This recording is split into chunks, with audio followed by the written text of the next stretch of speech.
All right, well, welcome everyone to this special meeting of the Water Reclamation Facility Citizens Advisory Committee on Thursday, May 7th, 2015. At this time, I'd like to establish a quorum and call the meeting to order. Looks like we have all of us in attendance, so let the record show we do have a quorum, and this meeting's called to order. So with that, we could have a moment of silence, please.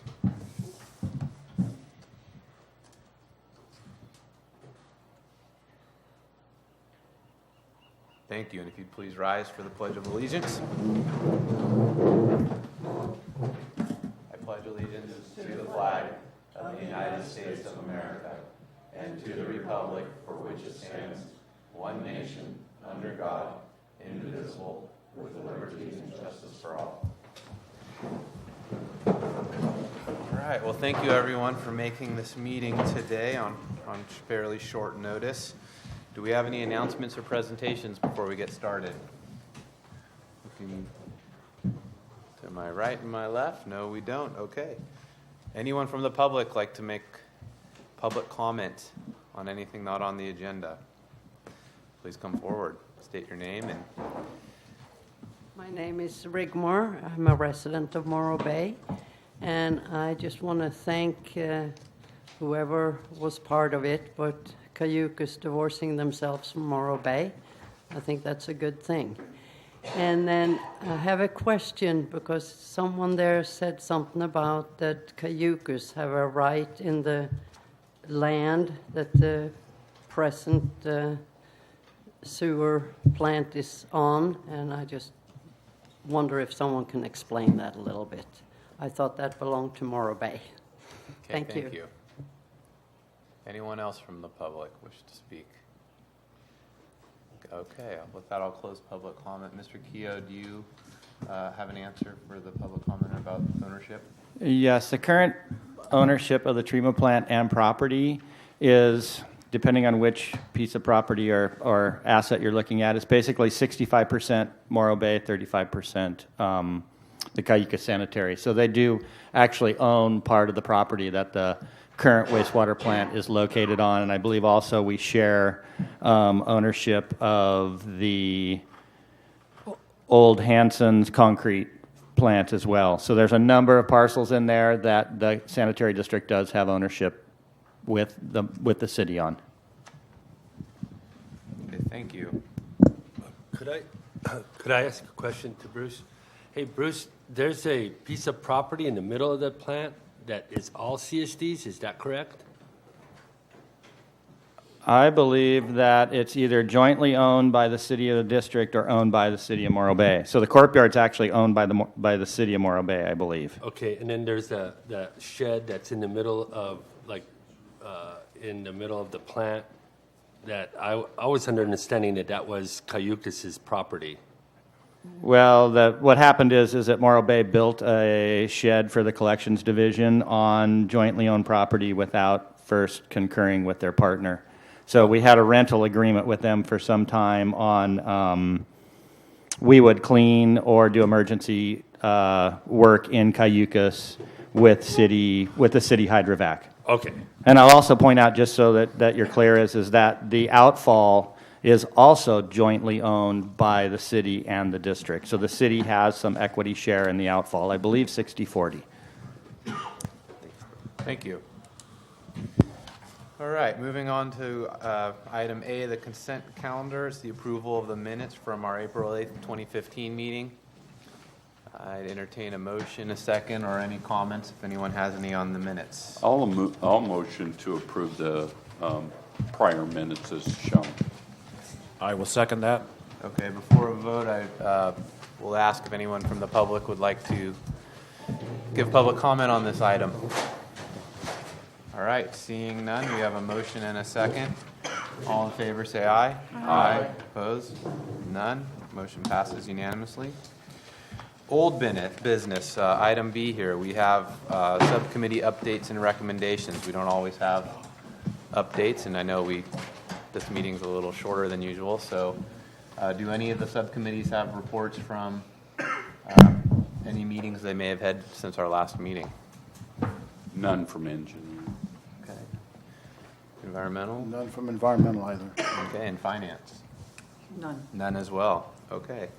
Any public comment on old business? Seeing none, this is a receive and consider update, so we'll do exactly that and move on to new business. I think that's why we're here. So glad we got here fairly quickly. This is item C1, discussions and recommendations for future Morro Bay water reclamation facility. With that, I'll hand it over to you, Rob, if you're ready. Just pretty close here.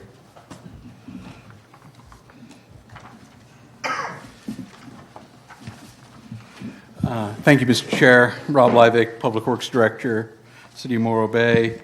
We're holding this special meeting to discuss with you some recommendations that this board might have for moving forward with the project that City Council will consider at their meeting this coming Tuesday, and items that could be considered in a City Council resolution regarding that. The staff report on page 2 talks about a list of items that could be contained in that resolution. We also have an updated simplified schedule that gives the major points with the project moving forward. And we prepared a PowerPoint presentation that I think John and I will tag team as to go through. And we'll start that now to bring kind of everybody up to speed today, although I think probably everybody has read the presentation or saw the presentation that our city manager gave at the last joint meeting, along with the Cayucas presentation that they gave regarding their resolution 2015-1, where they suspended their working together with the City of Morro Bay at this point. So with that, we're going to go through a brief PowerPoint. I'll let you guys get situated so you're not twisting your necks around looking at this. So maybe we should change the order so not all the time these three guys have to have their backs to the board. Keeps my back to the camera. Or to us. Okay. Where we're at, we've talked about this many times before. A denied project by Coastal Commission. The communities went their separate ways, and we attempted to come back together recently. Moving forward at the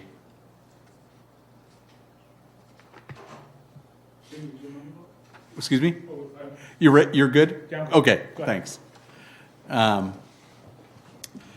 Moving forward, we know that Cayucas suspended their participation of working with the city with their resolution 2015-1. The city will continue to move forward and maintain a positive working environment on the project. The project is still intended to be a regional facility and could accept outside customers. And the city encourages the CSD to determine their future, but as we'll get into later, there's not an unlimited amount of time for them to decide on where they're going to be going to. And John, feel free to, if I miss anything, to slap me or. So far, so good. Okay. Going forward, the WRF will be a city-owned and operated facility. We will use appropriate technologies and designs based on the goals and as we move through the facilities master planning process. But the door remains open for the Cayuga Sanitary District to continue to have a regional facility. The facilities master plan will include a scalable facility that accounts for the CSD and other customers. We do have to plan for, build out of the city's general plan and, future residents that will be in our city also. But we need to make some final decision with who the customer base will be sometime around the beginning of the design-build contract. We may have a little bit of flexibility moving into that design-build contract because there will be a little bit of design first, but not much beyond that. The city will continue to reaffirm its project goals, and we affirm that the Morro Bay rates will still move forward based on the current studies. And we'll be working with our rate consultant to establish buy-in costs for future customers, as for the CSD and other future customers that may be in or out of the city. And we need to include the capital cost within the rates. So, example of things that we'll be looking at is if the Prop 218 process moves forward into implementing the rates, Morro Bay citizens will be starting to pay a little bit towards those capital costs starting in July or August, let's say. So as we move further out, the buy-in costs may get higher for those external customers. So they'll have to pay more upfront to equate themselves to what Morro Bay residents have already paid through the rates. And feel free to anybody jump in at any time, questions, comments. I've got a quick one real quick. You talk about future buying costs for, let's say, a customer, say it's kind of. Oh, I'm sorry. The question I had is, because you'd be receiving more monies in the future from these other customers, would it somehow rebate back to so-called legacy customers, i.e. the people of Morro Bay? Because they've been covering that initial cost early on. I guess, how do you restructure? Do you follow what I'm saying? Yeah, I follow what you're saying. Okay. I don't have an exact answer for you. Our rate consultants will help us determine how that actually mechanically works, as we're not planning on changing the rates at this point in time. And we will need to revisit the rates through the SRF process as we get closer to needing to issue contracts. So that's a requirement of the SRF process. Okay, thank you. I have a quick question. I think you've answered it, but so that means that the Prop 218 work that you've already done, that's exactly the same. That this decision by Cayucos will not affect that. It will not affect it at this point in time. We do need to revisit rates as we get more precise costs for the project. So what we're doing with this Prop 218 is setting maximum rates. I'm still probably overly optimistic that it may not be a $75 million project, but we can always work towards that. Not make it as expensive as we have to. That is our goal also. And we need to consider capital costs within those future rates. We've all seen this before. Just want to refresh everybody on the Morro Bay goals to cost effectively produce tertiary treated wastewater, to reclaim wastewater for a variety of purposes. Not all those have been determined yet, nor probably have all the regulations been established yet for all the types of uses that can be imagined. Look towards some sort of on-site, we say composting, I think it's more general than that, some sort of biosolids handling process on-site. The goal is not to have to probably truck everything that we produce off-site in its, kind of raw biosolids form. Look towards energy recovery, be that through running microturbines with digester gas or having, solar energy on site. Those are a couple of the things that we'll be looking at. Designing the treatment process for contaminants of emerging concern, the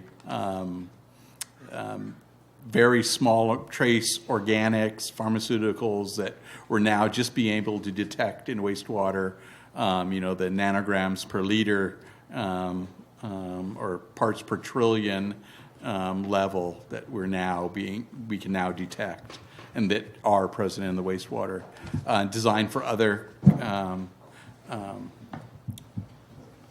city functions, and which would be perhaps a corporation yard site out there also. If we're pulling the wastewater treatment plant off the beach, we've now just exposed our corporation site to the elements. We don't have that protection of the wastewater treatment plant, and it'll probably fall down of its own accord if we don't do something there. And to ensure that we're compatible with our neighbors as we move to a new site, from architectural style, having buildings that are in the architectural motif, and making sure that we control noise and odor so that we're not impacting our neighbors.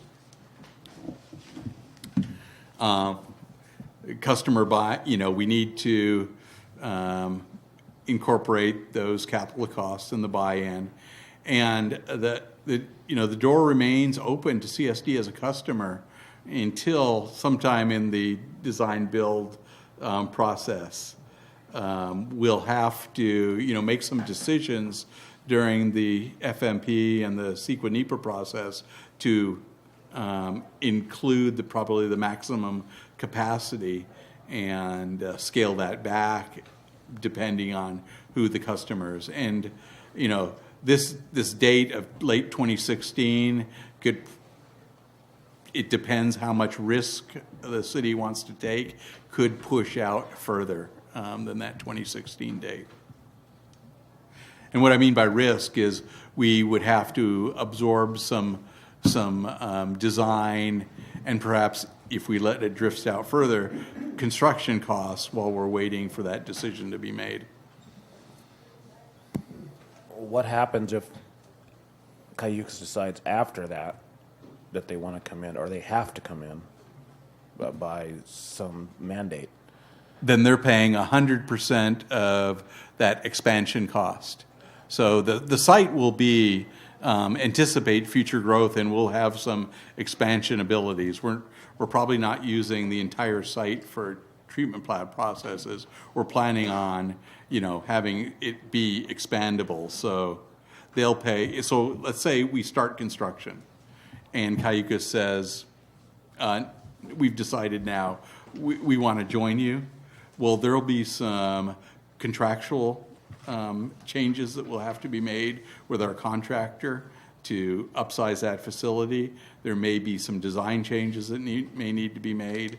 So they would be paying 100% of those costs. So you're not going to design it and build it as if they're going to come in? You won't build a facility big enough if at one time you'll have to change the design if they decide? You understand what I doubt if we would get a permit to build half an MGD of extra capacity and just waiting for somebody to join us. I think we would have to have firmer commitments for that. I don't think we could get a coastal permit to build that much capacity. John might have. Yeah. Is this on right? Yeah. That's one issue. And the other is if the city's going to be pursuing a general plan update, and although we don't really know what's going to come of that, there's going to be some theoretical increase in capacity needed to accommodate whatever might happen out of that for reuse sites and such. So there's going to have to be some flexibility built into the design to begin with, and whether it's from that or Cayucas or other customers through the facilities master planning process, we'll try to account for that. But at some point, there's going to have to be a decision made, probably in part as a result of what the general plan process is doing, partly as a result of what Cayucas might be doing at that point. But at some point, there's just going to have to be a decision on how to size this based on what makes the most sense at that time. Right now, we just don't know. Excuse me. So, I'm sorry. Go ahead. so in other words, you cannot just decide to build a plant. There has to be a customer to take up that extra space if you want to make the plant bigger. Right. I mean, it comes down to a case of how much do you want to pay in terms of the sizing relative to who's going to pay for that. Yeah, the idea is to the extent that the facility master plan allows it to be an expandable project, that's a good thing. To not oversize it, I think, is an important thing on the cost side. To the degree we know whether Cayucas would want to come back will be helpful in answering that. By their timeline, it seems like they feel like they can make some decisions about siting for themselves in the near future. Hopefully before we get to this point, we'll know a little bit more then. Before Jenny, you go, I want to just say, I think what Dale is getting at here is probably what we'll be deliberating in a little bit and providing those recommendations to you on how we want to proceed and what timing is important for us. Because I do agree, do we want to pay for extra capacity that may never be used and it just sits there forever and ever and current ratepayers pay for it and never receive benefit, or do we draw a hard and fast deadline and move forward? I think we'll deliberate about that here pretty soon. Okay, so I had a related question with regard to capacity. Further on in your staff report, you mentioned that Morro Bay should be concerned about the future of the existing wastewater treatment plant if CSD cannot implement their standalone project on the same time frame as the cities. Continued use of the wastewater treatment plant may be requested by CSD alone. And that statement confused me because I thought that the California Coastal Commission had said that they're not going to continue to issue a coastal development permit to upgrade the wastewater treatment plant at the existing site. So once the new wastewater treatment plant is built, won't the permit for the former wastewater treatment plant be revoked? You're not going to have two permits going on at the same time, right? They would, different permits. He doesn't know, because the reality is, the coastal, if Cayucas doesn't take care of business, they're not going to just let them dump their sewage to the sea. It's going to go somewhere. And the somewhere could be they have rights to the Morro Bay wastewater treatment plant. It's going to get treated. Now, whether they pay the fine or not because they're out of compliance with their permit, and correct me if I'm wrong, Rob, the fact of the matter is it's going to get treated, Cayucas' sewage. Do you follow where I'm driving? The I understand, but aren't we going to be closing the old plant? Not if they're still using it because they have no other option. I thought their option was they found some other sites and they want to go it alone. What if they don't have that option at the point in time? What if, these are a lot of what ifs that we have at this point. If they haven't completed construction of their facility or completed planning, that's, part of what Morro Bay has to think about as we move forward and encouraging them to think faster rather than slower about making that decision. So Regional Board will issue a permit for this facility that we have now that will expire in 5 years from the date of issuance. Whether they'll issue another permit for it, whether they'll administratively extend that permit, it's pretty speculative right now what they would do. Well, has anybody been in touch with the regional board since the meeting last week? No, not yet.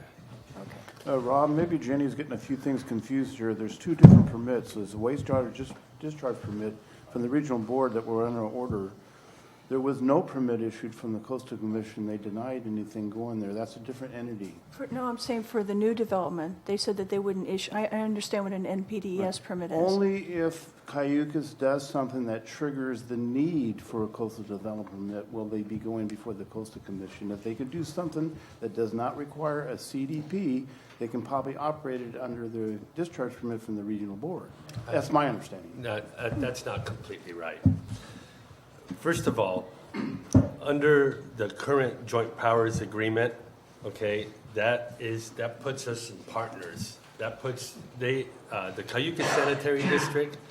First of all, they have the SSMP, the Sanitary Sewer Master Plans. They have to incorporate those because they're operating under a similar permit.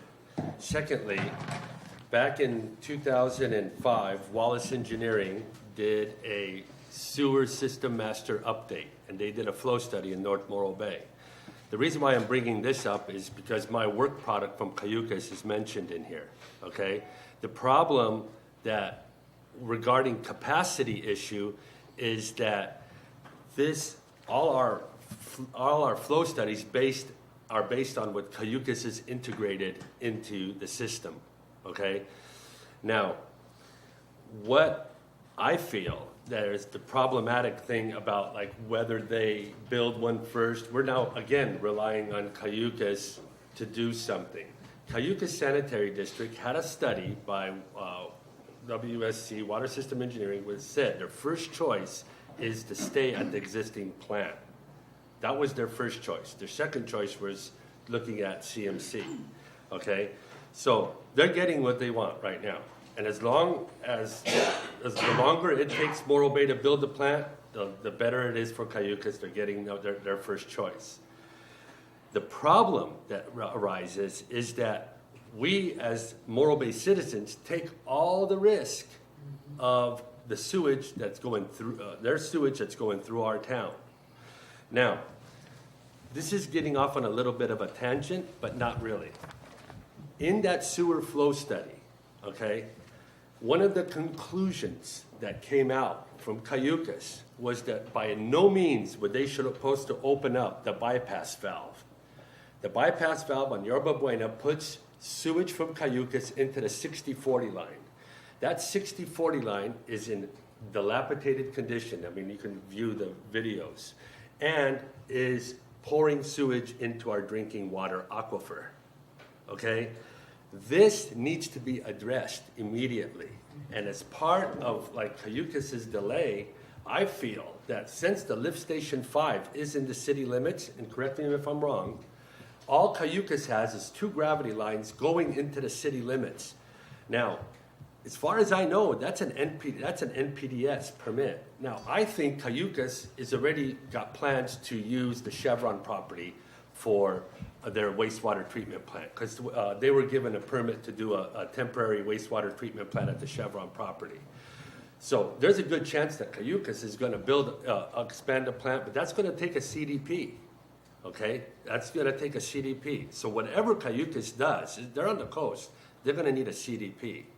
So I think we, as citizens of Morro Bay, we need to establish the capacity that what we're going to need. Now, this sewer flow study, if you look at it, it shows, like, for instance, 180 units right there at the old Texaco spot, right there near Island Street, of putting in houses, okay? And that's all going into that 60-40 line. There's a huge amount of issues with regarding easements and the sewer collection lines of Cayucas in our city limits. We're taking all the risk. If you want to be clear for the public, that line is basically turned into a cesspool because of the leakage of sewage there, okay?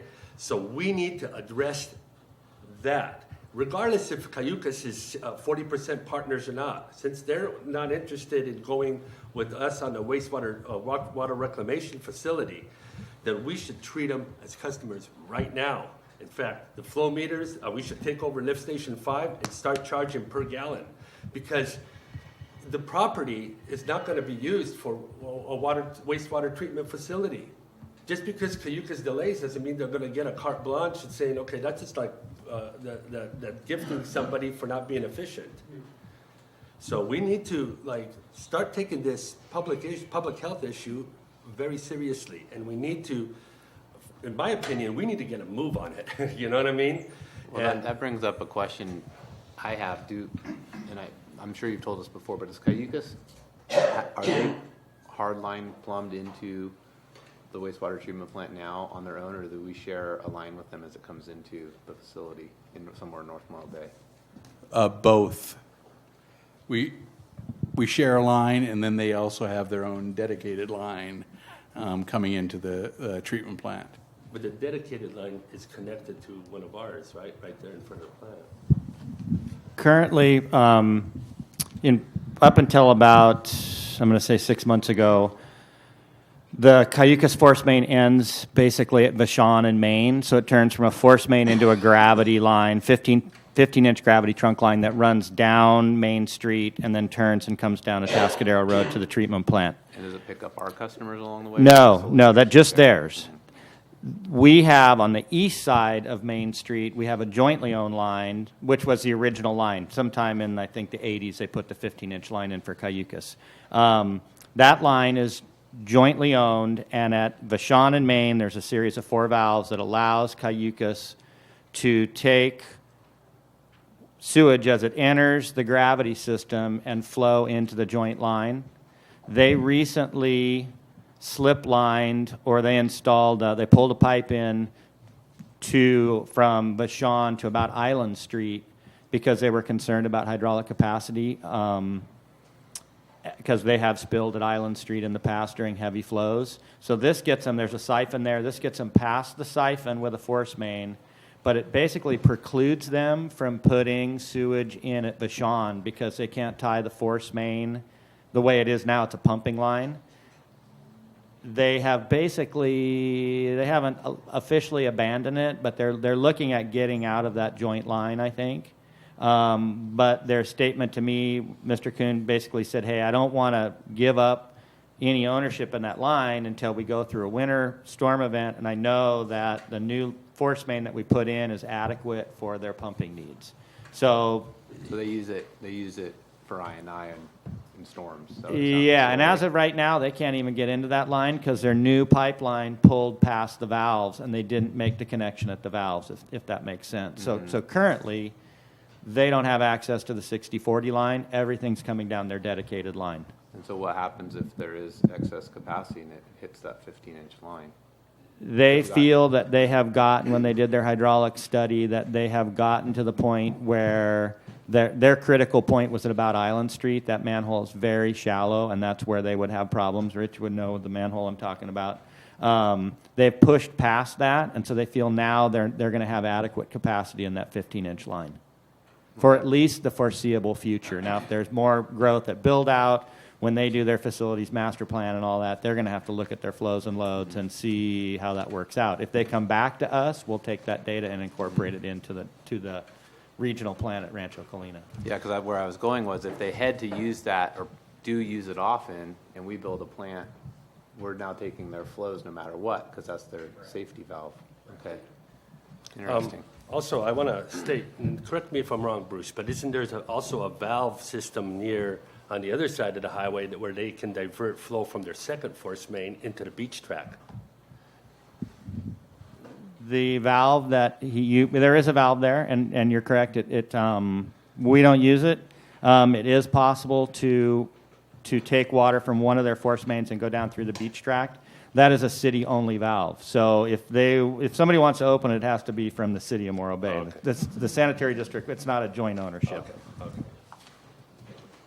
All right. Rob, I think you had a few more bullets or slides. Yeah, so as we just discussed, this is a very complex process that we'll be going through, and we should be, encouraging Cayucas to make the decision sooner rather than later is, I think what we need to get through.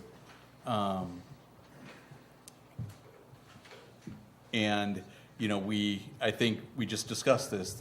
The city recognizes that they may wish to operate that wastewater treatment plant without the city in the mix, and we need to be prepared for that scenario. And I think it,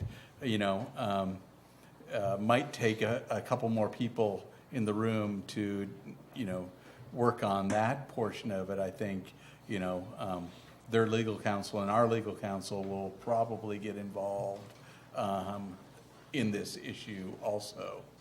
And the reuse of the site is something we have to establish sooner rather than later, and it has to be considered in the context of that existing agreement that we have with Cayucas. We have to remember that they own, of the parcels that are for the wastewater treatment plant, the concrete plant, they are a 40% owner of those facilities. They're also an owner of the,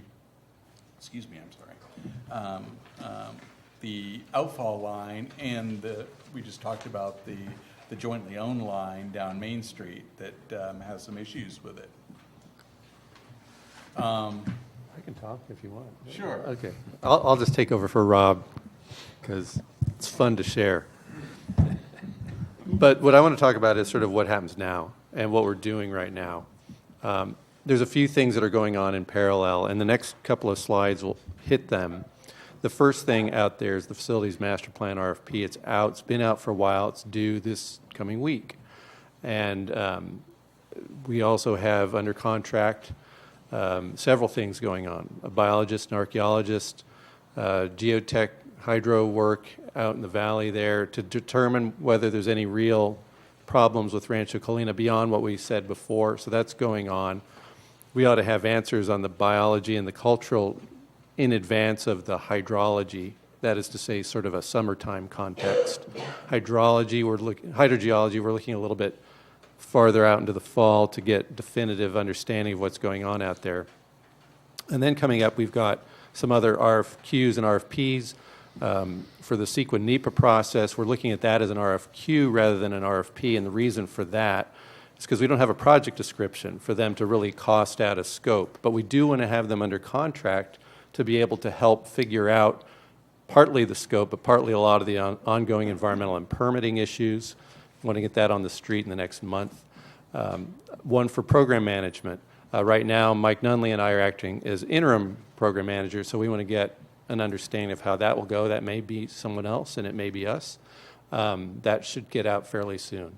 And then ongoing, we have various things on the master reclamation planning effort. One of them, the Facilities Master Plan, we're not quite there yet, but we do have Larry Walker and Associates under contract now to deal with understanding where the salt's coming from and how to deal with it. And as I say, the FMP consultant will be hired soon. And then we're also looking into what do we need to know and when do we need to know how to deal with the funding issues that might be available now, depending on how we frame this project. And we're working internally, also with Kestrel informally, but want to get that a little more formalized to figure that out. And obviously, that's a major concern. If we have opportunities now, we want to take advantage of those. This slide came from the same presentation from the JPA, but it's useful because it's a very simplified version of the schedule. I think what we're looking at here is just the things that we just said, and it tries to get us out to the point where we've built the facility and get into the reclamation side. We can refer back to this, but it does sort of put it in the bigger picture context a little bit. So then the next steps coming up right now, completing those analyses I just talked about, releasing the RFPs, receiving proposals from the Facilities Master Plan consultants, and then apply on the SRF side for funding and whatever other funding opportunities that we may want to look into that may have timelines or understanding what their requirements are. For example, the whole nitrate issue is something that we wanted to tie into if there's funding opportunities there. And so that, I believe, is an overview of what we've got going right now. A lot of balls in the air, and I think what you guys, the goal here is to get a little direction from you about whether that sounded right, whether there's things we want to drill down on a little deeper, and direction on some of the questions you've just asked and maybe others. Okay. Also, what we would like to come out of this meeting with is on page 2 of the staff report, we have a bunch of bulleted points there that we want to consider for inclusion into a potential city council resolution that they will be taking action on it at their Tuesday meeting. So want to make sure that we've touched on many of these points in the presentation and see if you have any input that you would like to make on those points or any other points that we would like to add to that city council proposed city council resolution. Sounds good. I was going to take public comment first because I see there's a couple people itching to talk, and then my plan was to work down the bullets and one by one and see what comments we had and if we missed any that needed to be added. So with that, I'll go to public comment. Yes, Barry Brannon, Morro Bay. You were talking about the SALT study, and I wonder if in the rate study for the costing, obviously when you have a user that produces more salt than average, you're going to have a bigger salt load on the system.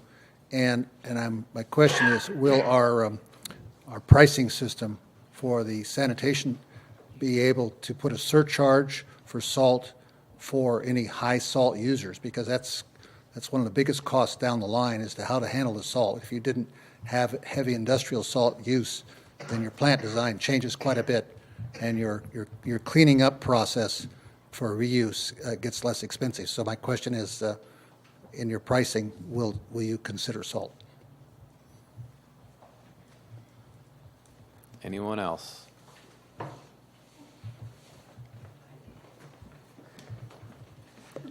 I'm Dave Buckingham from Atascadero, California.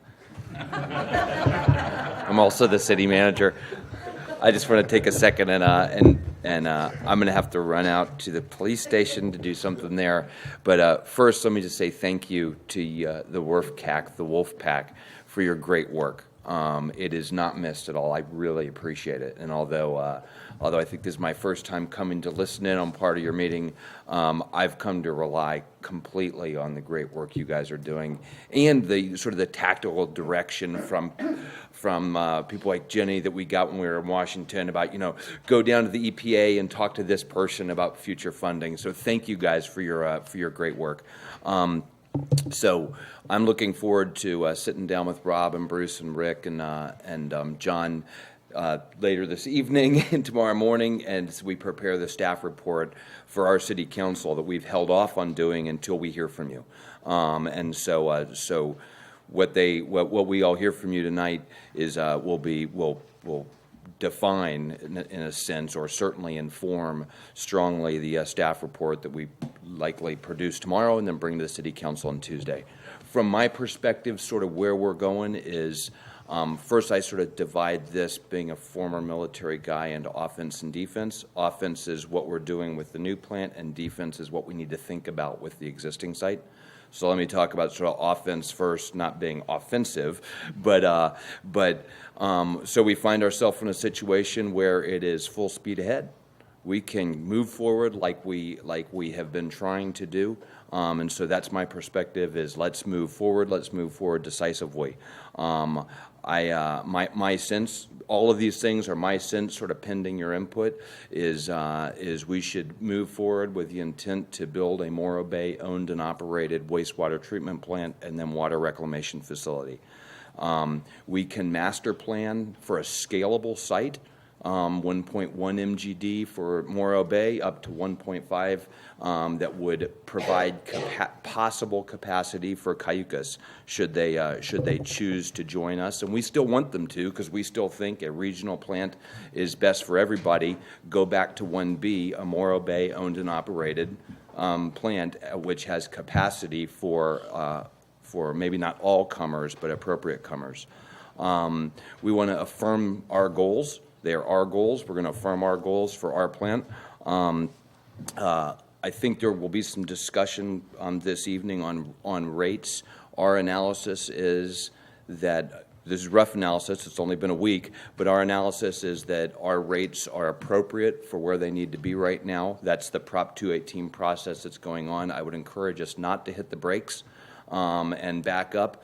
This is an opportunity we have to hit the gas pedal instead of the brakes. So we believe that our rates support a Morro Bay constructed facility, even if Morro Bay has to go it alone, based on the moderately reduced costs of building, not significantly reduced, as you all well know. There's a bunch of sunk costs that we can't get back, but the moderately reduced costs and the about 10%, 12% cushion that were built into the rates that are out there on the street right now. We believe that at a maximum, rates would have to increase at a maximum 10%. We think it's less than 10% somewhere in year 6, 7, or 8 from now, not in this 5-year rate process. So affirm our rates. Help us set the appropriate buy-in for any future customers. Set the rates now. Once a Morro Bay customer starts paying on July the 1st at the new rates to support the capital costs for this new facility, whoever joins after that should share in those capital costs. So help us set the rates so that if somebody comes in 6 months or a year and says, hey, actually we want in, whether that is a future Morro Bay residential unit or somebody from outside the city limits, then help us set the appropriate rates for future buy-in. I believe that the costs for the new facility should have start to accrue in January 13. So the $600,000 that Morro Bay has, $595 and change that Morro Bay has spent to this point should be considered part of the capital costs of the new facility. So January 13 is the time to start accounting those things. From the defensive perspective, we've been focused on offense this week, figuring out how to keep this moving forward. But we need your help in assessing what actions to take in the next. I'm sorry, I missed one key thing. What is the date that a future participant needs to commit to being part of this facility if they want us to build capacity for them? So my recommendation is we go through the through the facility master plan with an idea of a scalable facility, 1.1 to 1.5. But at some point, soon about when we start design build, we're going to have to tell some design builder, build it for 1.x. What is that date? That then becomes the no later than date for participation for anybody outside the city limits. And then on the defense part, what do we do about the current facility? We absolutely, I believe, should start taking action soon to ensure that the existing wastewater treatment plant can be decommissioned nearly immediately after the day that we turn the valve and the stuff starts running uphill.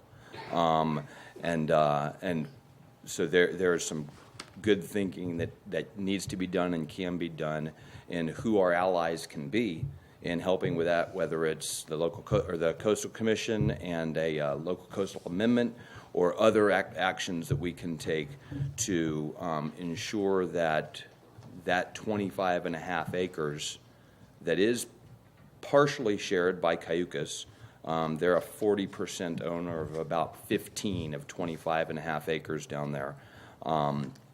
That we can wisely redevelop those for the use that all of us envisioned and that the Coastal Commission envisioned when the permit was denied for rebuilding on that site. So how we go through that process in the 6 months, 9 months ahead, we'll need some smart minds like yours to help us. So thanks very much for your work, and I look forward to, I'm going to have to leave in a second here, but I look forward to getting all your great input from those guys right over there about midnight tonight.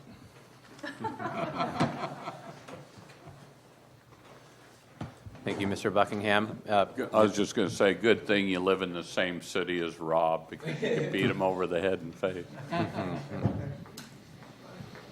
I'm Marla Jo Breton-Sadowski. This is interesting, the turn of events on Thursday. It was surprising, but then again, not surprising at all. In my experience with Cayucas, they seem to disappear, and they're everywhere and nowhere, and this and that. So my concern, I suppose it's more for lawyers to figure out, and it's what Mr. Buckingham was talking about, is how do we assure, what are the allies, what allies do we need to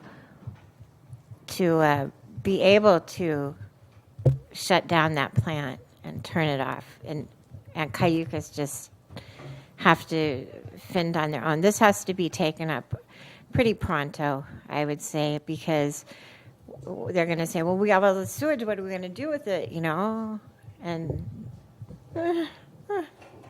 you know, and as far as being on the offense on that, I think that we really do need, I don't know if it's even a special committee to look into that, to see what's the way, what happened. There has to have been somewhere in the past that this situation has come up, you know. I have a feeling if Cayucas is sincere about building their own plant, I have a feeling they'll try to get it done before we do, so that they can say that we were holding them back. I just know these people so well. They'll either try to get it done before we will do, or they'll wait and they'll try to hook on and leech on here, you know. So either way, they're not to be trusted at all. And I applaud what I'm hearing today for us to go push the gas, go forward. And I'm a little hesitant about how long we leave the door open for Cayucas to decide to come on, and that we keep paying extra expenses for studies that they have already told us they have no intention of paying for. And you know, that was my opinion when we began this, that they wouldn't pay for it anyway. So, you know, but we did it to show good faith, and that we were. But there's no good faith there coming back at us. And when do we learn that? You know, and maybe we've gone this far. You should continue a little bit more on that track. You know, that's the wise thing. But hopefully it'll be over soon. Also, as far as the facilities master's plan goes, I'm in favor of a technology called PERC plant, and they can build modules in their plant, and so that if you do need to add more capacity or different kinds of treatment, they can add modules onto the modules that they already have. So it's not a conventional Carollo-built plant with the oxidation and this and that. They can just stick the parts in there that you need. And they have recently received a wastewater reclamation facility plant of the year from the Water Environment Federation for San Luis Obispo, Santa Barbara, and Ventura counties, and they're on the short list for the state with their technology. So I really hope that we're looking at them. That seems like a doable thing. If we have a company like that, it doesn't have to be them, but a company like that we go, okay, this is what Morro Bay needs. Do it, you know. And the facilities master plan to me is more like the buildings for our workers and our garage and our vehicles and all that would be something the city more would be working on, and have showers for the workers, please. Thank you. Bye. Thank you. Anyone else? Okay, I'll close public comment and get started here with our deliberation. And I think for the public commenters, we'll cover, I made a note to cover salts when we get to rates, and then appreciate the comments on PERC. I think that's a little out of our scope today on working on the resolution. I will note the comment was made that PERC's a technology, PERC's a company that builds MBR, which is a technology. So if we do have those discussions, it's in the context of the technology MBR, not a specific company. What I would like to do is work on this list, and since staff has prepared these as potential inclusions for their resolution, start with the first one and see if anyone has any comments or anything to add, and then work our way down. And when we get to the bottom, we can add any if some are missed. I just had a quick question that really didn't relate to the list, but being that Cayucas pulled out last Thursday, we're having these proposals due on the 16th. They were supposed to be part of this review and an interview committee with us. Are they no longer participating in that? That's correct. We issued addendum number 4, which basically deleted Cayucas from the RFP with their attorney's legal counsel's consent. Before we get to the bullets, which I think is a really good idea, I heard a rumor that that Cayucas has $12 million. Their district has $12 million in the bank. Is that correct? I don't know how much they have in the bank. I've heard at the town hall meeting, the board president said 7.5 in the bank, but I don't know what they have. Well, the reason I brought it up is because I think it's germane to what we're going to be talking about in the bullets, and I guess we can wait until we get there, but it's obvious to me that Cayucas has been making money on Morro Bay as far as costs versus, I know they're charging their customers equivalent to what we're charging our customers, so it would behoove us to figure out how they got that money. Well, so it's a good question. I hope we do tackle it further on the bullets. We have 15 bullets that are here in an hour, so that's 3 minutes a bullet, and I know we all talk a lot. Okay. So we're going to have to fly through these if we want to cover them all, and then there's some that we're probably going to add as well. So what I was thinking, Dale, before you get started is if we're all in agreement with some of these, let's just say great, good job, staff, and move on to the ones that we really need to tackle. Mine is the Regional Water Quality Control Board was pushing for a regional facility, and now that we're on our own, what's going to happen with the Regional Water Quality Control Board? What are they going to say to that? I think the city of Morro Bay is in favor of a regional water reclamation facility also. I'm not sure that any of us has the ability to force an agency to do something that they don't want to do, as long as what they want to do is legal. So I don't know that we can't hold a gun to Cayucas' head and say you have to come here. If their community makes that decision that it makes sense for them to go alone, I'm not sure that we can force that decision. I'm not sure the regional board has the authority to force that decision either. Do you know if Cayucas has talked to any of the permitting agencies? I don't know that. Yeah. And so their attitude could change really quickly if they get a letter from the regional board saying, no, scratch that idea of going on your own.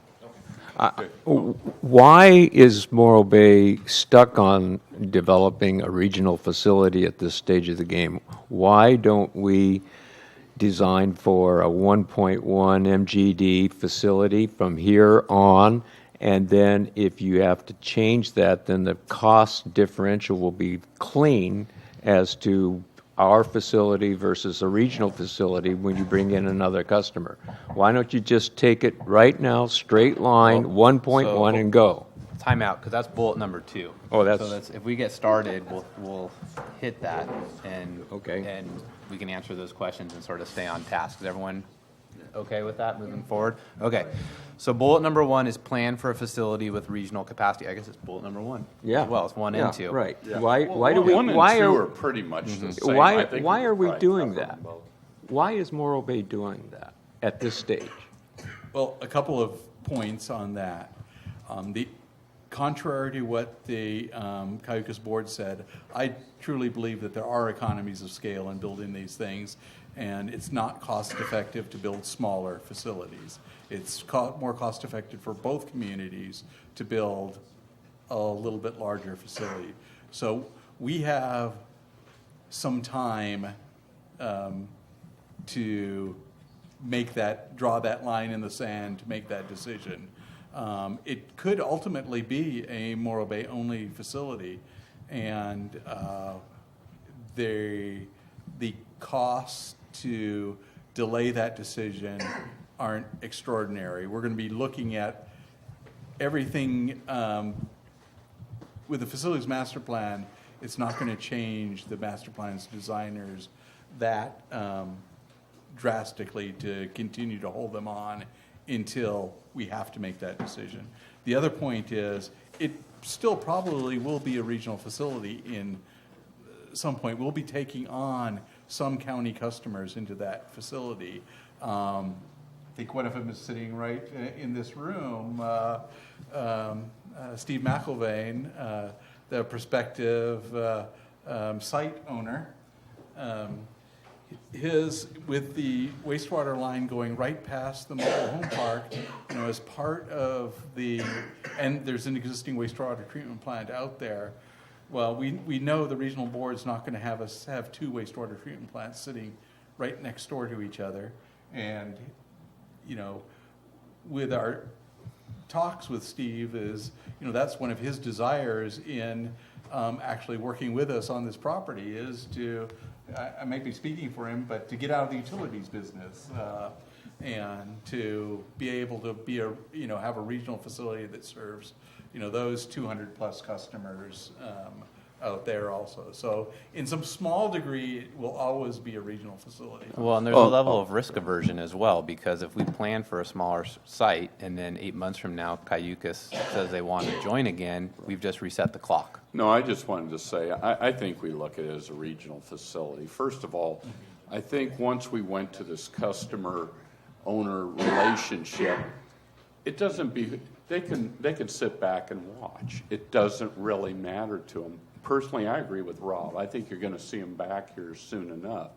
The ability to design the plan could be done such that some of these things could be in parallel if they decide not to go at the point in time and design things like digesters, clarifiers, and I don't know which process you're going to use yet, but they can be put in parallel to handle it, and they just pay the cost of the additional digester you throw in to handle it.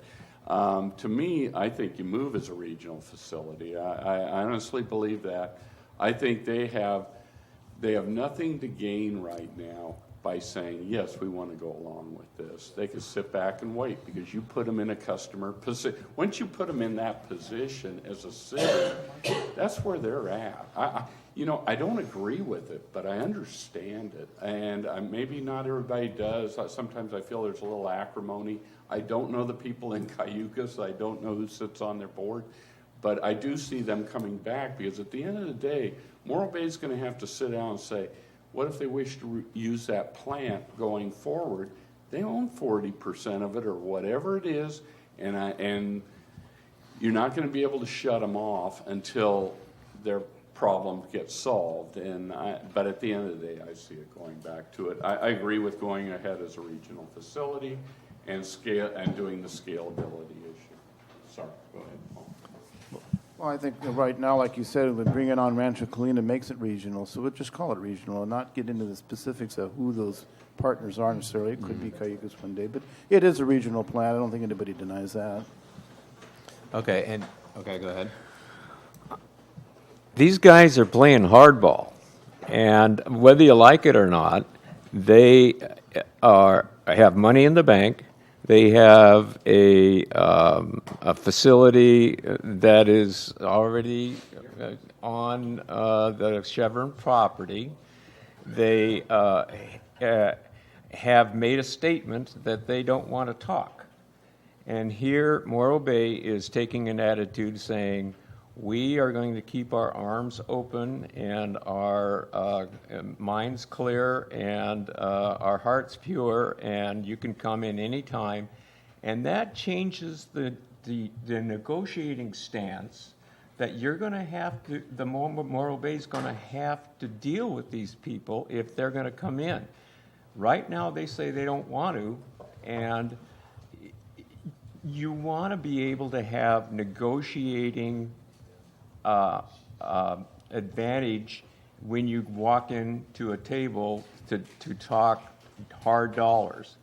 And the way Morro Bay is approaching this as a regional facility is that we don't have those edges available, or they aren't as apparent. If you start designing right now for Morro Bay, then that excludes them, and they realize that they are in jeopardy, and we are 1 year ahead of them. 1 year ahead of them in the process, and that leaves our existing wastewater treatment plant on the table. And you know and I know that Bruce is going to want to take his people up there and help commission the new one, and that leaves the old wastewater treatment plant a very negotiable item on our side, and especially that year. And if we concede a regional capacity at this time, that gives them more time to be able to negotiate, and we lose those chits. Well, we're going to talk about the drop dead date. When do we have that drop dead date? And I think it would be irresponsible to establish right now that there's no regional approach. We have to allow for them to digest their decision, reach out to the permitting agencies that will affect their project, and let them do a little due diligence instead of us going alone and spending money and having to reset the clock backwards. It makes no sense at all not to approach it as a regional facility up into a date certain. I don't know, do we have a majority? I think we might have to do straw votes on this then, I suppose.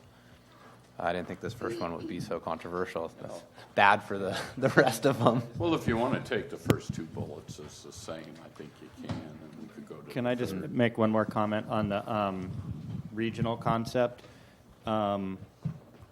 It seems like a lot of funding sources now, especially through the state of California, and then John's probably had experience with this, they really look towards regional projects. So like the earworm, which I don't even know what the acronym stands for now, it's something Integrated Water Management Program or something. A lot of regional. But it's all very regional based. So when they look at funding sources, they're combining, I think, San Luis County, Santa Cruz. I mean, it's a big region, and the funding agencies are really looking for regional concepts. So that may be another reason to keep regional in the initial concept, is from a funding standpoint. Well, and you have the new groundwater law has identified the basins that need to be managed, and Chorro Valley is a low priority right now, but it will at some point probably be managed. It could voluntarily be managed, and that facility will be a regional facility for the Chorro Valley. There's many ways that this comes into play in the region and should be considered as one. Well, but for the scaling, I suppose these are engineering numbers, but 1 MGD, 1.25, and 1.5 are the scale Those are range. just for example purposes. I don't know right now we can say what those breakpoints would be. I think they're close, but Okay. they would be sized appropriately for what comes out of the FMP. Okay. And so the only thing I would add, and Bill, this goes to your point of leverage, that in the FMP proposal, either the consultant that does the work or whoever does the accounting has it allocated for costs, and that because we're now doing a scaled approach, that any scaling that we do because of Cayucas, they pick up 100% of those costs, not the 30-70 split or whatever the split is. So we're going to be incurring additional costs because of their decision, and should they come back to the table, they pay 100% of those additional costs. I agree with the regional approach as well, John. And another element that the city should look at for the being that it's regional is not to dismiss the fact that we in the whole county have, and I've said this before, we have like Al Septic, who trucks their the hazardous material outside the county. It's trucked into Santa Barbara or Soledad, and if we incorporate that ability to do that industrial waste into our facilities master plan, I think that brings in even more ability to get financing for a regional approach, especially when you start lacing in greenhouse gases and other mechanisms for savings. So I think the regional capacity, the the numbers are up in the air because a lot of these numbers are based on a sewer system facilities master plan that was drafted by Wallace, which has issues in its own. But I think that what we need to do is really kind of focus that, not so much, I understand what Bill's saying about the negotiation, but more so looking at the opportunity for Morro Bay to be able to handle not only its sewage, but its expansion, and also bring in regional customers that aren't so obvious. All right, so we good on 1 and 2? Because we do have to watch the clock. Okay, number 3, are we all in agreement that this new facility should be owned and operated by the city of Morro Bay? Yes. Excellent. That was a fast one. Okay, establish rates now for legacy customers, and is that the current Prop 218 protest hearing that's on the street right now? The bullet number 4, establish rates for legacy customers. That's in process. Somewhat. We don't have an outside user rate in our current rate process, so we've asked our rate consultant to come up with what perhaps an outside user rate would. That'd be the next one. That would be the next or one. Presently outside user. Are you talking to somebody presently being tied in, or? Oh, yes, sorry, excuse me, yes. Okay. You are correct. So we're all The future? Or No, The existing outside yeah. users? Okay, gotcha. okay. So we're all good there that this Prop 218 is going to cover. Barbara had a request. Okay. Okay. Thank you. Then on to the one we think we're talking about. Establish rates now for future buy-in customers. I have a problem with that because you don't know what your costs are until you're done building this facility. You could sit there and project out where you think you're going to be as a future buying cost, but whether you're trying to set an actual fee, even on the legacy customers, you're setting a fee now, but reality is after you build this, it might cost more, it might cost less, who knows? You're going to have to adjust accordingly. Correct. I think for the future, you could project something, but to actually try and set a fee. Well, but it can be formula-based, and the next bullet talks about that the cost is covering costs since January of 2013. And I'd agree with that aspect. So I think if it's a formula-based, that would be the recommendation, that some sort of formula-based cost recovery. And I think that you need to delineate, because future customers are both going to be urban infill and then outside city limits. That's one thing I don't understand, and this is my own ignorance maybe. I thought that Morro Bay had a set population that it can't exceed as part of their charter. Is that not correct? We're not a charter city. Or, I'm sorry, I thought there was something set. No, There's there's Measure F. Measure F, yeah, it's in there, 12.5 or something like that. Oh, okay, It's that at doesn't- 12,200. I'm not sure how that actually works, because there's probably, as we've discussed before, enough housing stock to probably Yeah, that's the have. part I never understood as part of your general plan as to whether, how much more infill you allow as a result of that population cap. And like I said, it's my ignorance. I don't know your code that well. So let me talk about inside the city limits, future customers as opposed to outside the city limits. We already have a mechanism for inside city limits expansion. You pay a system development charge or impact fee, which has been established, and Bartle Wells, as part of their task, was to review that fee, and they are making recommendations for that fee that we'll bring forward with our master fee schedule later on this year.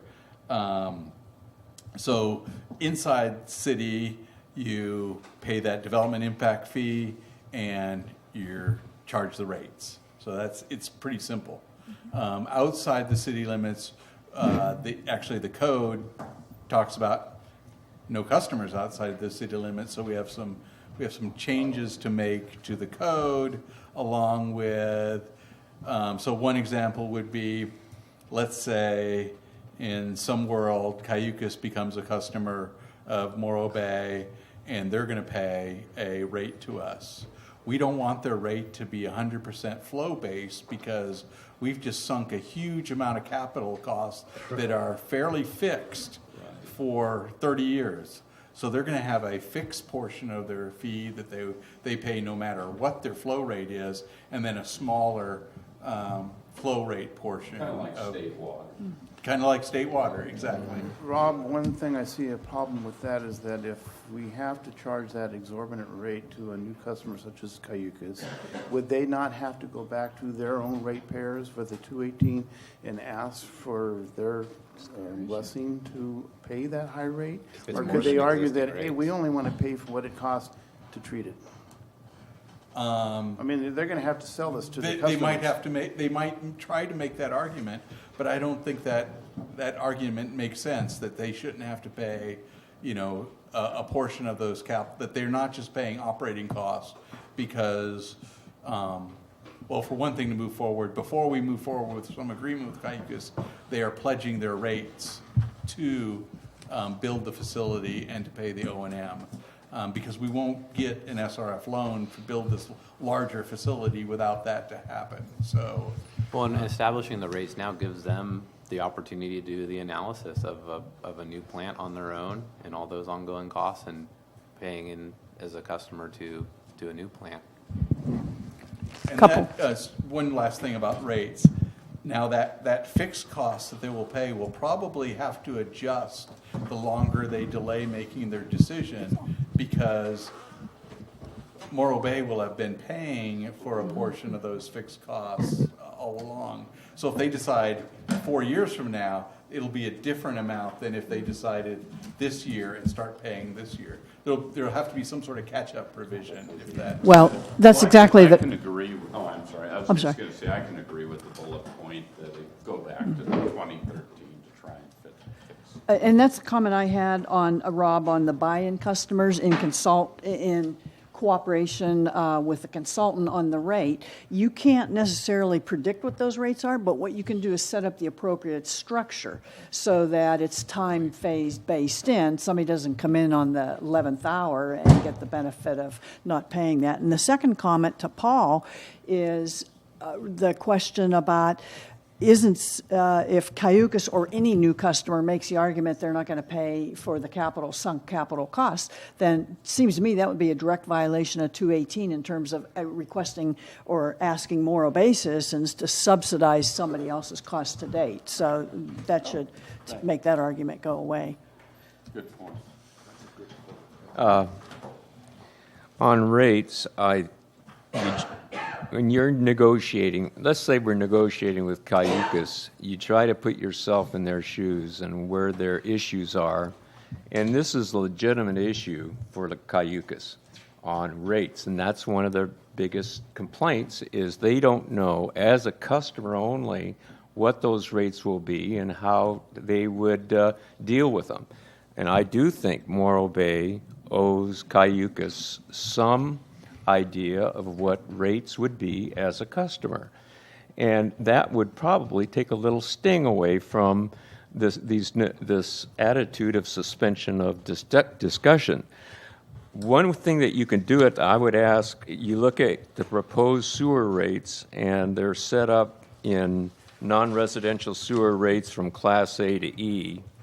And I would ask Bruce, what is the quality of the effluent coming from Cayucas? It's probably B. Domestic strength? I would say that it's mostly domestic strength. They don't have much industry in Cayucas. So in a letter or in some hard copy or some commitment in a city council resolution, you could tie it to maybe Class B. You don't want to tie it to hard dollars because there's too many unknowns. There's too many contingencies in the future between now and commissioning of the plant. But you could tie it to a class or what they could be being expected to pay in the future. And I think that they have to hang their hat on something to determine the feasibility of doing their own plant. And so I think that we do owe them how we would charge them. And That's what we're saying here. I would say Class B would be a typical, just say, that we will charge you Class B domestic strength sewer, non-residential sewer rates, and that could be an option. And that would be the easiest way to approach it. And then what I would do is that I would put a deadline on that, and then as you go beyond, say, a milestone date of July 1st, 2015, you jump to Class C. And you go through it by another, if they don't commit. If they don't commit by October 1st, you go to Class D. So they have an idea of there's a time pressure on them. It's going to cost them money if they don't make a decision, but they have a good idea of how much money it's going to cost them if they're a customer. Well, it has to be tied back to the cost of service as well. If you're willy-nilly saying different types of spraying. Well, this is based on cost of service. Not if you showing different strengths. You punish them with a higher rate for taking too long. Well, it's going to cost more as you wait longer in the design Well, process. He's talked about he's going to. We are going to address this. I think your concerns are going to be met in whatever rate proposal. The one thing I would add, and it was based on public comment, is if possible to address salts, because if this water is going to be recycled and used for agriculture, there is a higher cost of removing the salts, and if we can identify a surcharge for that from those users, similar to the strength here, and maybe that's the point of having these categories, is addressing salts. The strength is more related to biological treatment rather than dissolved solids, so it doesn't incorporate that. I think a more appropriate goal for salts is to remove the salts from getting into the system. It's probably more cost effective. Because it's much more cost effective to not allow that discharge to occur in the first place. Not to say that our goal is to put industry out of business in Morro Bay, but we would work with that industry to come up with an alternative disposal method.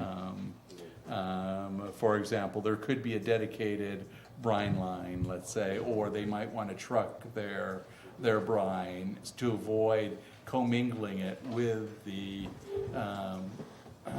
wastewater that needs to go through that biological process and would ultimately go to reclaimed water. So I think the goal would be to encourage and work with industry to not have that waste stream in the system in the first place, and to work with our community on self-generating water softeners to encourage the community to look at another way to deal with that issue. Okay, excellent. Just to beat the dead horse, I think, on the rate issue. So the rates that have been established in our rate study also include our collection system. So it's probably a little bit high. Cayucas shouldn't have to pay for the maintenance of our collection system, nor our collection system. Well, it's pretty obvious to me we haven't been charging them enough if they got $7 million in the bank. As Bruce pointed out earlier,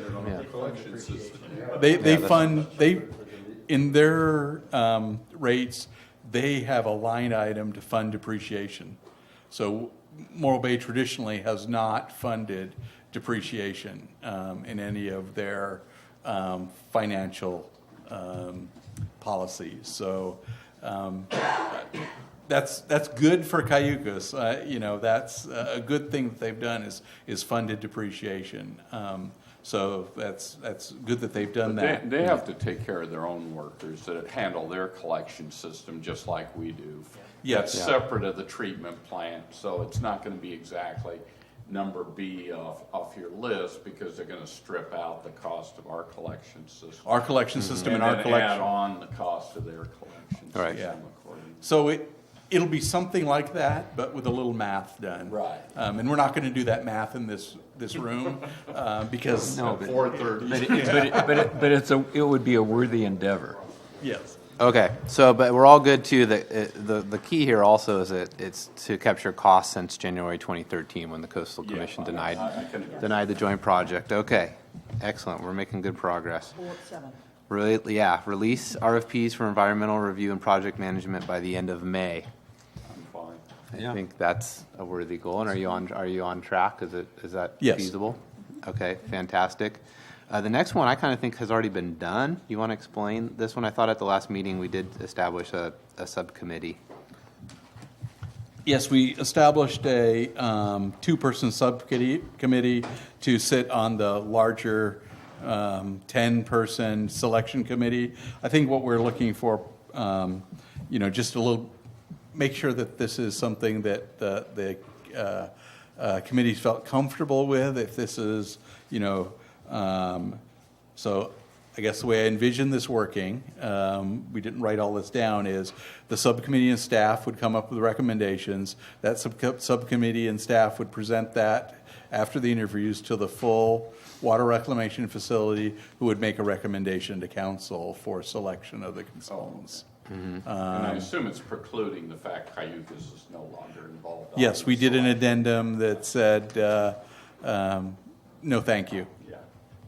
So I would only offer the suggestion that we still possibly invite Cayucas to have a member on that if they want. If they're ultimately going to be a customer, that they have someone who can sit in an advisory role and understand what's going on. Their resolution stated that they have withdrawn from all processes, and when we talked to their general manager and legal counsel, they have no desire to. That's fine. Yeah, reality, I've never been as a customer, had some say in how they run their organization. Okay, that's fine. And Are we is up? that cap right, 175K? So that's the point where the city manager has authority up to that point. Beyond that, probably didn't need to throw that into this line item, but just. Are you looking for the FMP to come in somewhere? Is that the engineer's budget? No, I think it'll be. I think we'll be going to council. It'll be much more than that. Yeah, I guarantee it. But this, we're talking about some smaller contracts like. I won't make the joke. Never mind. John's in the room. So it could be at their option. We're not hard. Okay. Commit to a thorough review and consideration of all appropriate treatment technology in the FMP with the final decision to be resolved during the design build procurement process. Is that a reasonable commitment in the resolution to the council? Motherhood. Apple pie. All right, hearing no complaints, I'll move on. State that future governance, regardless of outside participation, will be a Morro Bay decision. I'm not sure I understand the future governance part. Might be me. I think it really is the same as number 3. I mean. Governance of the plant. Of the plant. Gotcha, yeah. Gotcha, exactly. Okay. Okay. Not the city. No. Which is still a Morro Bay only decision. Okay, good deal. I'm good. All right. Next bullet is commit to completing an MOU for the potential purchase of the Rancho Colina site. I assume that's fine as long as that fatal flaw theory stuff you're still working on. Correct. It would leave opening for that. Okay. Kind of what the holdup on that was what was going to happen with the Cayucas in the mixed, and now we can continue to work with the prospective site owner and get that finished. Yeah, I think we need to get a jump on this. I think that we already have a blessing from the CCC about the site, so I like to see that. I guess the only other thing I had real quick is this going to be a long-term lease? Is it going to be the purchase of Steve's property, or what's the plan as you're going forward? I would anticipate it be a purchase of a portion of the property. Physical purchase of the property. And it's still, until we complete CEQA, it's still, we can't complete a purchase agreement for it. It's basically an agreement to agree in the future, I think is the way I see it, and sets up, some of the negotiation points. Oh, okay. Good deal. I'm good. Great. We're doing good. I'm going to slow down. Commit to processing. Just joking. Commit to processing an annexation request for the Rancho Colina site with LAFCO as soon as possible. Yeah, I see no. Yeah. That's part of the process and needs to happen. I have a quick question. Is the county planning department get involved in anything about that annexation process? Yes, we'll have to work with county planning. We don't make it in a vacuum between us and LAFCO, so there has to be discussions with county planning staff. We've talked in general terms about that with LAFCO and county planning staff, but haven't had detailed discussions yet with them. Well, what's the process involved in county planning? Do they have to rezone the property? Do they have to update their own general plan and LCP and get buy-in from the Coastal Commission for these changes? Because right now, their coastal plan does not permit this. No. And it specifically says if something like this were to occur, they must get Coastal Commission buy-in. Right. I don't know. When does that take place? Thank you for that input. Yeah. I don't know the answers to that at this point in time, but we will be. It's presently being used as a wastewater plant. I don't know what the zoning is, whether it's just open space or whether it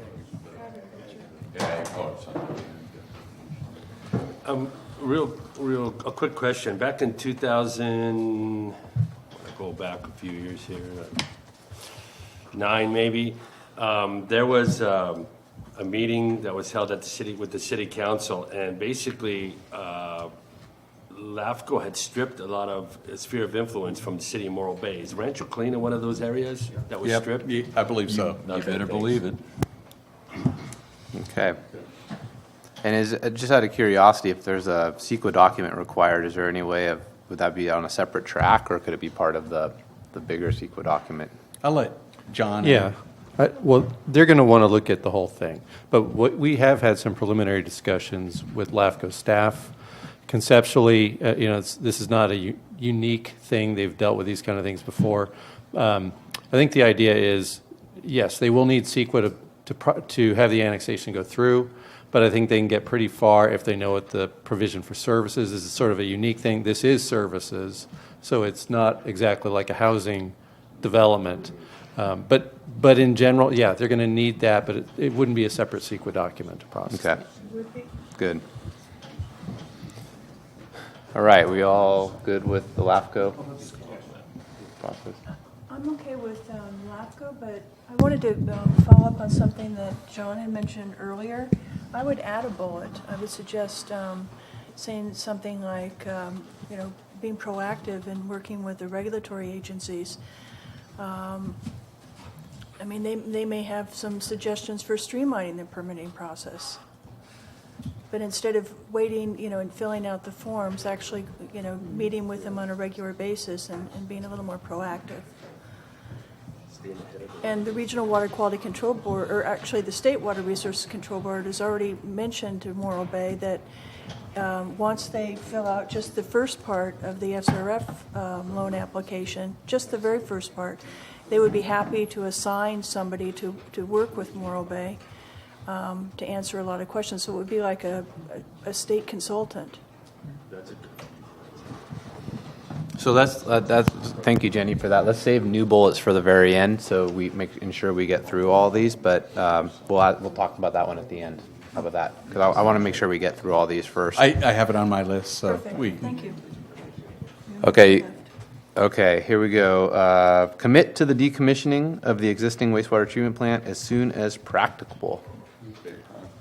Noble goal, I guess the question comes back to Cayucas, since they're part owners, and the fact I got a feeling they have some say in the decommissioning, as well as the cost of getting rid of the plant, I would venture to guess.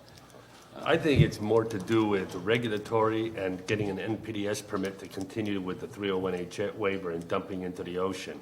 I think that we should give them, there should be a time limit, that we're not going to go for another revolving door policy with 301H waivers.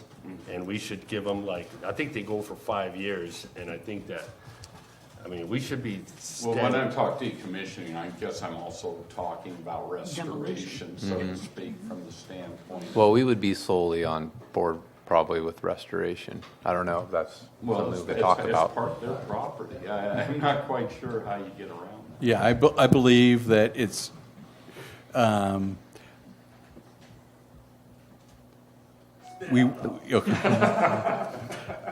I was trying to avoid talking and thinking at the same time. So there will be some involvement with Cayucas no matter what happens with this project, because we are tied together at that existing facility. Some things we don't know. And I'm not going to try to quote Rumsfeld. I tried that once and it didn't work. Me too. For me. But there are things that we don't know at this point yet, but I think it's stated as a goal, not the details about how we actually accomplish these things, but, as a goal to decommission the wastewater treatment plant as soon as practicable. I think that's a good goal. No, that's a noble goal. We don't have all this. We don't have all the steps on how we do that. Yeah, so it's not sitting there like the power plant for exactly. 10 years. Yeah. And it can turn into a park or something. But that's where, Cayucas shouldn't be responsible for turning it into a park, but baseline restoration to pre-existing conditions, yes, I think they would be on the hook for that. But I think you're going too far down the line. I think if I was Bruce, I would be speaking up right now, because my staff would be at the new site, learning the new processes and trying to get it done in an efficient and optimal manner. And you're going to be destaffing the existing wastewater treatment plant as soon as possible, because you want your people, your good people up there at Colina, right involved, right up to their eyeballs in this commissioning process. If we were to play something out where Cayucas wasn't quite ready to leave it, yet they were building their own facility, I would expect that they would provide operations staffing to. I would put them on notice. Run that facility. You have to put them on notice, yeah. So one thing I would like here to add, and this is important to me, so I want to talk about it, is I would like the resolution to direct staff to work with the Coastal Commission as soon as possible on an LCP amendment that states something to the effect that once a new wastewater treatment plant is online, the existing plant cannot be utilized for treatment or any future treatment of any kind. And the LCP amendment doesn't have, again, the details of future use, but just clearly establishing, and I think Coastal Commission, based on their decision in 2013, would be very amenable to this, just making a single subject LCP amendment that lets everybody know that building a new plant, remodeling, updating, doing anything there, if a new plant's built somewhere else, that's a no-go. And to have staff do that as quickly as possible with the Coastal Commission. Well, I can agree with that. I guess the question, John, I don't understand, to be honest. I don't deal with the Coastal Commission. I'm not that familiar with the processes. But if Cayucas chooses to keep going there, while they may get fined, I assume they could still go there. Well, they would have to do some sort of remodeling, and that would be subject to a permit, and the LCP would say you can't do that. But you can't do that. Yeah, so when they do it, and it's very fair to Cayucas, because when they do their alternatives analysis, they will know that that's not an option. They'll be looking elsewhere. I think that, John, you hit the nail on the head right there, because right now, one of the priorities is the LCP general plan, the Planning Commission and the City Council are doing, and they got grant funding from the Ocean Protection Council to help with that LCP, and I think that is an excellent point that you made. If I had it my way, all resources would go to doing this as soon as possible. No, I think you're right. And it gives Morro Bay a very good negotiating chip. I knew we'd get there. They agreed. Right. Yeah. So is that something we can all support and send a very strong recommendation to the City Council? Good idea. Okay, this next one we have to ask Bruce to leave the room. Is there a wage cut involved? We are have spent over the past couple of years, $1.5 million ish. Yeah, that's a good estimate. $1.5 million on the existing wastewater treatment plant. Is that our share or total? So 30% is being paid for by Cayucas? Yeah. on keeping that existing plant operating and meeting its obligations, permit obligations. Much of that was spent because of the many years of deferred maintenance while we were working on the former project. So there was things that needed to be done to keep the plant going. One of the goals should be is to minimize those costs as much as I'm going to use the word practicable again. Don't plant That's one flowers. of my yeah. No slurry sealing the area there. Yeah, things like that. That's exactly. Yeah. We don't need to make things last for 20 years. We need to keep it lasting for 5 years. That's why I asked Bruce to leave the room, because It's not in his style, is it? we're not 100% in agreement staff-wise with what minimum level of improvements are. What constitutes it? Yeah, what constitutes What's that. a Band-Aid?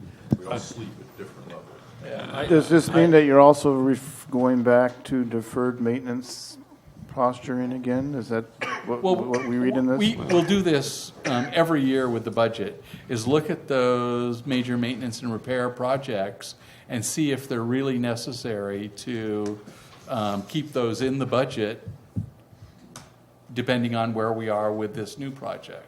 So we'll be making that evaluation every year. On a note that I feel that is, I'm not familiar where the budget goes on this, but one of the most important areas that I think that we need to address in the wastewater treatment plant and collections thing together is the personnel. We have some very qualified people out there. And to me, I feel that we need to reevaluate, and part of this budget, part of the keeping the treatment plant going is reevaluating the wages of the workers at this time. Because a lot of these guys that are first responders living within they're required to live within 20 minutes of Morro Bay or Cayucas, or well, Cayucas too, because they use their collection guys. But their wages in that budget, I think we should take a look at, reevaluate it, and look at like average coastal wages for the whole coast of California and put them up to snuff, so we don't lose good people when we start doing our move as well. Because I think that, like, I know of, at least I know of a couple guys that are spending like almost half their wages just for rent to be able to live within a 20 minutes. So we need to address that issue as well. That's more of a social issue, but I think it's laced into this budget. Thank you, Richard. All right, anyone else? Does anyone have any issues with minimizing spending? No. We're all ratepayers, so that makes. Oh yeah, I was looking over this way. I wasn't looking that way. All right, our last staff included bullet. Emphasize that scalability and phasing of the water recycling facility is important not only for possible external customers like the CSD, but also for possible increased flows due to revitalization of some Morro Bay areas, such as the downtown, power plant, and looking towards possible development of undeveloped and unincorporated areas. And that kind of relates to bullet 2. I don't think it's really so much as a separate item. We needed to put this report together in a hurry, so not a lot of editing time on it. So I think that makes sense. I think that fully relates to, and as we structure our proposed council resolution, we'll roll some of these items together. So we had, for new bullets, Jenny proposed the first one, which was to work with the permitting agencies and financing agencies as soon as possible to get feedback from them, and I think that's a reasonable component. Okay. Yes. I've got another one. I don't hear a firm deadline for participation of Cayucas, and I think that this subjective idea of moving back and forth from here till the middle of 2016 is unacceptable, and I think that you need to have a deadline to where the process for the various documents and design criteria must be settled, and I think you have to come up with a firm date. I don't know what that would be. Maybe it's June 2015. That's what I would do anyway. But I don't think that you can go to the middle of 2016 allowing Cayucas not to make a commitment one way or the other. I'm going to disagree. Especially June of 2015, they just gave you the thing 2 weeks ago, and we're talking a month away from now. The problem I have with setting a deadline is, what if they don't meet the deadline? Then what? You still have a plant that they'll need to use or somehow figure it out. You still have the problem exist. I think the fact of the matter, if it's contained in the fact that if they come in at a later time, they've got to catch up all their costs, and you move forward in that basis. We've already spoke to the fact it's a regional facility. And the regional, I hear, is the CSD. I mean, we could talk about a few smaller outside users and things of that nature, but I think at the end of the day, I'm not as dead set on setting a deadline at this point in time of, you show up or you're out. I did respectfully disagree on that. Well, wouldn't the deadline be the design build contract? That would be one deadline. I don't think, thinking about it, that there really is a deadline. It just costs them more the further they go out. So let's say the plant is built and we're operating it. And they've bought a package plant that they don't want to deal, or they've leased a package plant that they don't want to work with anymore. Would we say no? If they offered to build the capacity, we would have probably conditions. What if they say we don't want to pay? Then they don't. Then they don't come. Yeah, I think that this decision by Cayucas is a clear shot over the bow that we should be treating them as, we're under a defunct joint powers agreement right now anyway, so to speak, right? So we should be treating them like a customer right now. And I'm really, I want to stress the importance of us taking control of any flow measuring devices that are directly tied to the citizens being built in Morro Bay. And that means Lift Station 5 with those flow meters. We need to take over that facility and just, if they can make a decision, they can take as long as they want, as long as we're dealing with the risk management and we're dealing with the flow of sewage coming through our town. There's got to be some compensation for that risk. I mean, you can't just like say, hey, you got it, that's your problem, and they have there's other federal issues like NPDES, easements and outfalls and all these other issues that they've opened up for themselves. So we need to look at the risk that especially North Morro Bay is taking, just having that sewage come through there. So are there any other bullets that we've missed that need to be added, Dale? Are you going to add that LCP as a bullet? Absolutely. I saw them writing. I mean, that's what we're going to take action on here, because we're going to need a motion, I believe, and vote on this. But we just went through the list. I saw them taking notes. This is on AGP, so they can watch it later and see what we talked about. We didn't make too many modifications, really, at the end. The major one was the LCP. I'll go ahead and make a motion to incorporate for the city council's resolution what was brought up today with the addition of, I think there was 3 extra bullet points in addition to what was on this existing sheet. Maybe ask Rob to summarize the 2 or 3 extra bullets. Okay. That's a good idea. So we have proactively work with the regulatory agencies, and then we have work with the Coastal Commission on an LCP amendment in regards to once the new plant is online, the existing site cannot be used for wastewater treatment purposes. And then we have the Mr. Woodson's addition create a firm deadline for the CSD. Those were the three that I heard. I don't know if there I don't know that you really Well, you ask can for vote on mine separately if you want.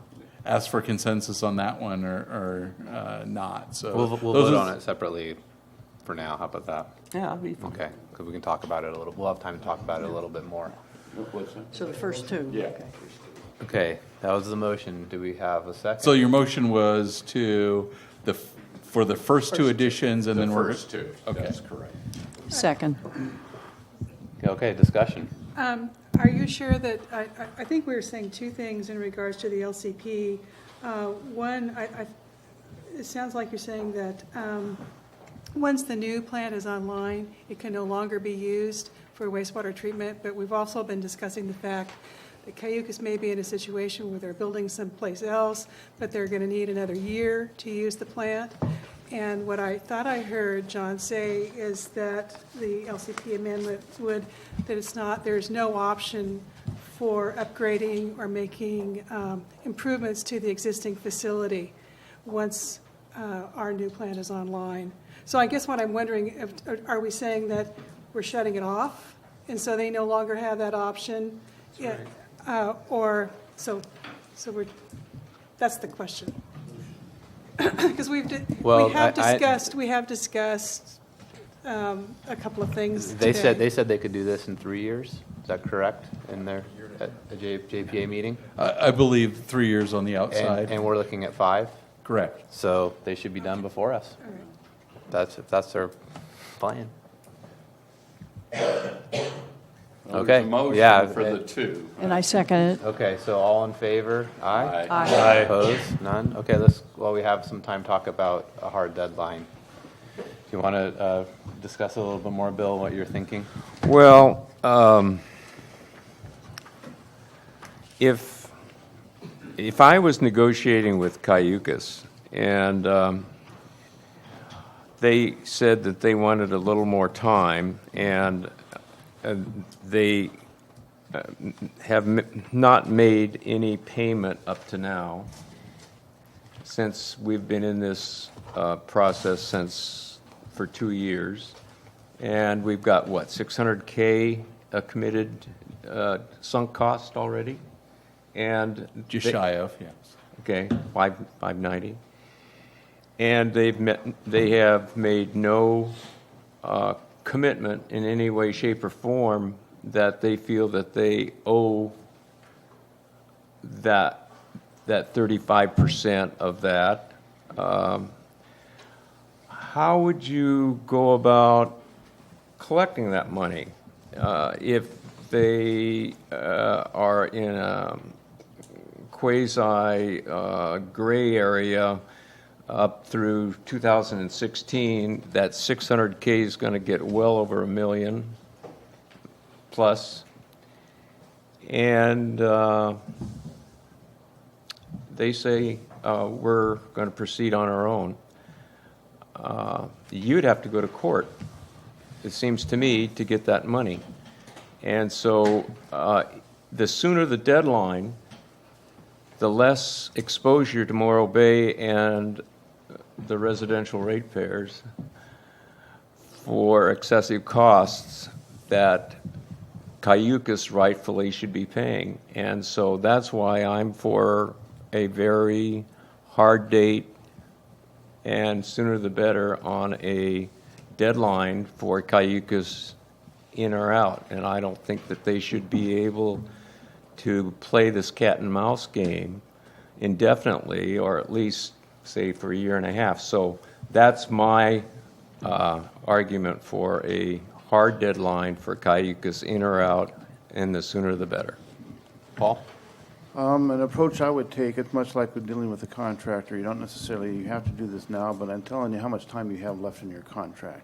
You can tell by periodic notices to Cayucas, we're at this stage in the game, and this is what your cost buy-in will be. Keep them on track, because we're not telling you to do anything. But we're telling you this is where we're at, and this is what it's going to cost you.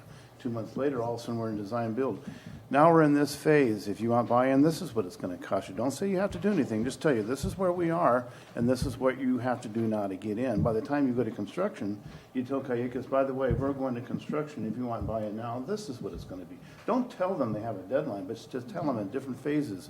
This is the escalating costs that you are now being faced with.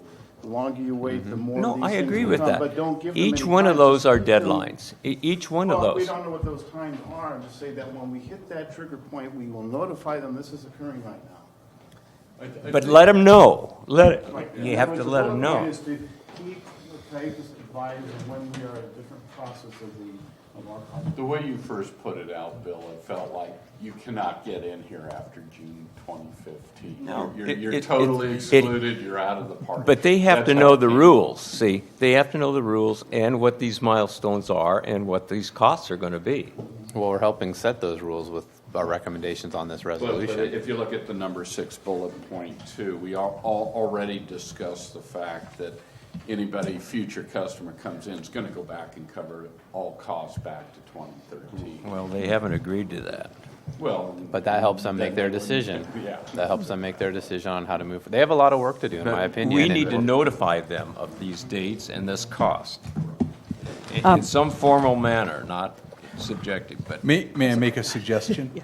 So, one of the items that you did approve was establish rates now for future buy-in customers. Yeah, that was. That would be the point where we would set, at certain milestones, these are the components that you have to buy into. I think that's how we would address that issue. I like Paul's suggestion on that. That was a good one. Yeah. Okay, so, and is there a motion to include this or not? Just, well, because I don't want to go past And five. there's one more thing I think I heard but didn't hear resolved. Should we advise CSD at those times where we're at and tell them, here's what it would cost at that time? And then go from there? absolutely. Yeah. Basically give them an update. But do we have the Based on- capabilities Formally. of giving them those costs? An allocation of those costs? As we move forward, we'll have better information Okay, to on the best what of our those- ability. Those costs will continue to firm up till we get to the end of construction, and then we'll know exactly what it Okay, costs so us. is there a Well, motion on that that? I could agree Yeah. with. And formally, is the word formally in there? I think it should be in writing. Make a motion. Well, I make a motion that we have a series of set dates of where there will be an accumulation of costs of the project and formal notification of Cayucas of the costs at those points for their buy-in, and that's all I have. Okay, is there a second? I could second it. Okay, that sounds good. And this is just a recommendation to the city council, so all in favor, say aye. Aye. Opposed? None? Okay, great. I think we worked through that in time, can you believe it? So any closing comments in the next minute and a half by anybody? Yes, In less than 10 seconds. Yeah, less than, because I don't think we can go past 5. or we'll make a motion Well, to this go room's- past this 5. room's Okay, needed. all right. Yeah, Oh, when are we going to have the next meeting? it's on here next. Okay. Okay, so just very quickly, and this is directed at Rob. There was an article in the paper today on the Paso plant that was built at a cost of $49 million over 2 years with a 40-year life expectancy. In the event any citizens are asking for our input on that, or how are they doing that so quickly, is there any, very high-level rebuttal we can, why ours is going to cost considerably more besides maybe the obvious? No, I mean, is there any Theirs was an expansion of an existing facility. Okay, versus and it the was move. in the works for quite a long time Okay. before they got to this point. And it wasn't a move. Thank you. Yeah. Okay, any other questions? With that, we're going to adjourn this meeting till June 10th, 2015 at 3 p.m. here. See you then. Thank you, everyone.